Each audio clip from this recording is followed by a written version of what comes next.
என்னுடைய பேர் கே பிரித்திகா யாஷினி. தற்போது தமிழ்நாடு காவல்துறையில சென்னையில அண்ணா சாலையம் காவல் நிலையத்துல சட்டம் ஒழுங்கு பிரிவுல உதவி ஆய்வாளராக பணிபுரிஞ்சுட்டு வந்துட்டு இருக்கேன். நம் பள்ளி நம் பெருமை உரையாடலின் வாயிலாக சந்திப்பதில் மிகவும் மகிழ்ச்சி. சேலம் மாவட்டத்துல தான் என்னுடைய எஜுகேஷன், நான் ஸ்கூல் படிப்பை முடிச்சேன். நானும் ஒரு அரசு பள்ளியில தான் படிச்சேங்கிறதுல ரொம்ப பெருமையா அந்த நேரத்துல நான் எல்லார்கிட்டையும் சொல்லிக்க ஆசைப்படுறேன். ஏன்னா சமூகத்துல அரசு பள்ளியில் படிக்கக்கூடிய மாணவர்களுக்கு சரியான கல்வி கிடைப்பதில்லைங்கிற ஒரு தவறான கருத்து பரவிட்டிருக்கு. அது மட்டும் இல்லாம தனியார் பள்ளிகளில் படிக்கக்கூடிய மாணவர்கள் தான் வாழ்க்கையில முன்னேற முடியும். அரசு பள்ளியில படிக்கக்கூடிய மாணவர்கள் பெரும்பாலான அவர்களுக்கான வாய்ப்பு கிடைப்பதில்லை அப்படிங்கிறது ஒரு தவறான கருத்து சமூகத்துல நிச்சயமா பரவிட்டு இருக்குங்கிறது தான் சொல்லணும். இது முழுக்க முழுக்க நிச்சயமா நம்ம வேரோட நீக்கப்படக்கூடிய ஒரு விஷயம். அதுக்கு ஒரு எடுத்துக்காட்டாக தான் இன்னைக்கு நான் உங்க முன்னாடி நின்று பேசிட்டு இருக்கேன்.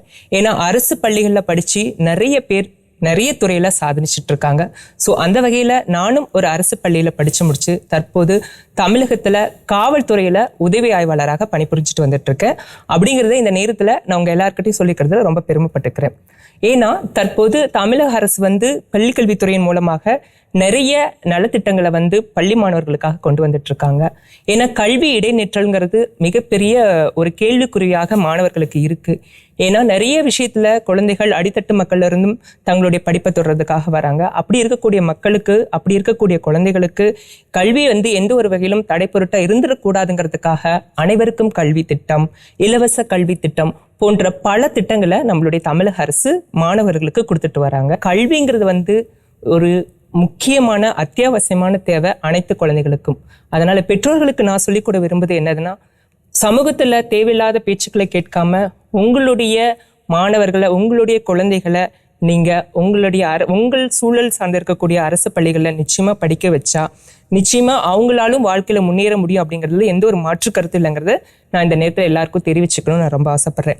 ஏன் அப்படின்னா நானும் படிச்சது ஒரு அரசு பள்ளியில தான். அரசு பள்ளியில நம்ம படிக்கக்கூடிய கல்விங்கிறது வெறும் கல்வியை மட்டுமே சார்ந்தது இல்லை. 4 புத்தகத்தை பெரட்டி பார்க்கறது மட்டும்தான் கல்வி அப்படிங்கிறது கிடையாது.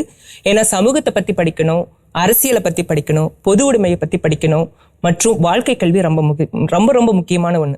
ஸோ இது எல்லாத்துக்கும் ஒரு மூலதனமா இருக்கக்கூடியது தான் கல்வி. அதனால நம்ம எல்லாரும் கல்வி கற்கணுங்கிறதுல எந்த ஒரு மாற்றமும் இல்லாம ஒரு தெளிவான அறிவு இருக்கணும்.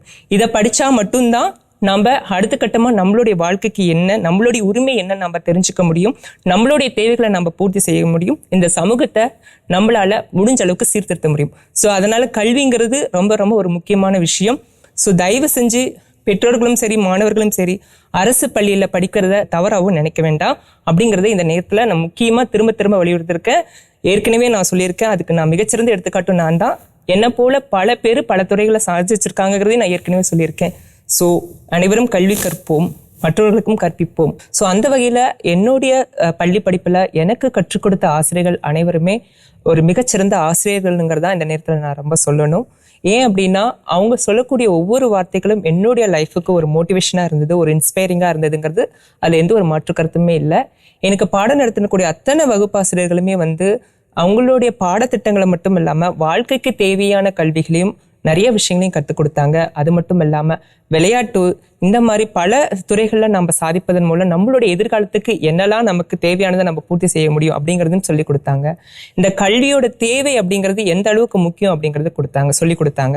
இந்த மாதிரி பல விஷயங்கள் என்னுடைய ஸ்கூல் எக்ஸ்பீரியன்ஸ்ல எனக்கு நிறைய கிடைச்ச அனுபவங்களை வச்சுதான் இன்னைக்கு நான் இந்த காவல்துறையில பணிபுரிஞ்சிட்டு இருக்கேன். ஸோ ஆசிரியர்கள் சொல்லி கொடுத்த ஒவ்வொரு வார்த்தைகளுமே என்னுடைய மனசுல ரொம்ப ஆழமா பதிஞ்சிருது. அது எனக்கு ரொம்ப பிடிச்ச டீச்சர், சயின்ஸ் டீச்சர் சொல்லி கொடுத்த ஒரு வார்த்தை.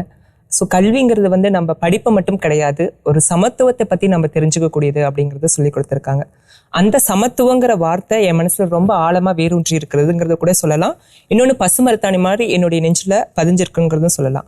அந்த வார்த்தை இன்னமும் நான் பயன்படுத்திட்டு இருக்குங்கிறது இந்த நேரத்துல ரொம்ப பெருமையா சொல்லிக்கிறேன். ஏன் அப்படின்னா காவல்துறையில நிறைய பிரச்சனைகள் பொதுமக்கள் எங்ககிட்ட அணுகுவாங்க. அப்படிங்கும்போது பணக்காரனை ஒரு விதமா ட்ரீட் பண்றதோ இல்ல ஏழைகளை ஒரு விதமா ட்ரீட் பண்றதோ அப்படிங்கறதோட கொள்கை என்கிட்ட கிடையாது. எல்லாரையும் எப்பயுமே சமமா ட்ரீட் பண்ணணுங்கிற விஷயத்த நான் அன்னைக்கு கத்துக்கிட்டதை இன்னைக்கு நான் என்னுடைய துறை ரீதியா அதை நான் இம்ப்ளிமெண்ட் பண்ணிட்டு இருக்கேங்கிறத இந்த நேரத்துல முக்கியமா நான் சொல்லி கடமைப்பட்டிருக்கேன்.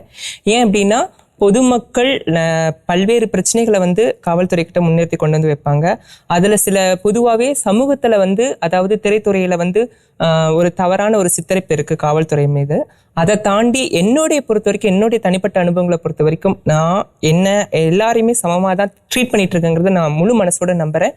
இனிமேலும் அப்படிதான் ட்ரீட் பண்ணுவாங்கிறத இந்த நேரத்தில் நான் ரொம்ப முக்கியமா தெரிவிச்சுக்க ஆசைப்படுறேன். மாணவ செல்வங்களாகிய உங்கள் அனைவருக்கும் நான் முக்கியமா சொல்லக்கூடிய ஒரே ஒரு விஷயம், கல்வி இடைநிற்றங்கிறது ரொம்ப ஒரு மிகப்பெரிய கொடுமையான விஷயம். ஏன்னா இன்றைய காலகட்டத்தில் படிச்ச நிறைய இளைஞர்களுக்கு வேலை இல்லாமல் இருக்காங்க. அதுவும் நம்மளுடைய படிப்பறிவு இல்லாதங்கும் போது இந்த சமூகத்துல நம்ம நிறைய விஷயங்கள்ல நிறைய இடத்துல நம்ம போராட வேண்டியதாக இருக்கும். ஸோ அந்த போராட வேண்டியதுக்கும் நமக்கு அதில் பற்ற புரிதலும் அறிவு வேணும்னா அதுக்கு கல்வி ரொம்ப முக்கியம். அதனால கல்வியை எந்த சூழ்நிலையிலும் மாணவர்கள் இடைநிற்றல் இருக்கக்கூடாதுங்கிறது இந்த நேரத்தில் வலிமையாக நான் கேட்டுக்கொள்கிறேன். அது மட்டும் இல்லாமல் நீங்கள் தொடர்ந்து படிங்க, தொடர்ந்து முயற்சி செய்யுங்க. உங்களுடைய இலக்கை நோக்கி நீங்கள் சரியான பாதையில் நீங்கள் பயணிச்சிங்க அப்படின்னா வெற்றிங்கிறது கண்டிப்பாக நிச்சயங்கிறதுல எந்த ஒரு மாற்று கருத்து இல்லைங்கிறதே இந்த நேரத்தில் நான் ஆணித்தரமாக சொல்லிக்க விரும்புகிறேன். நன்றி.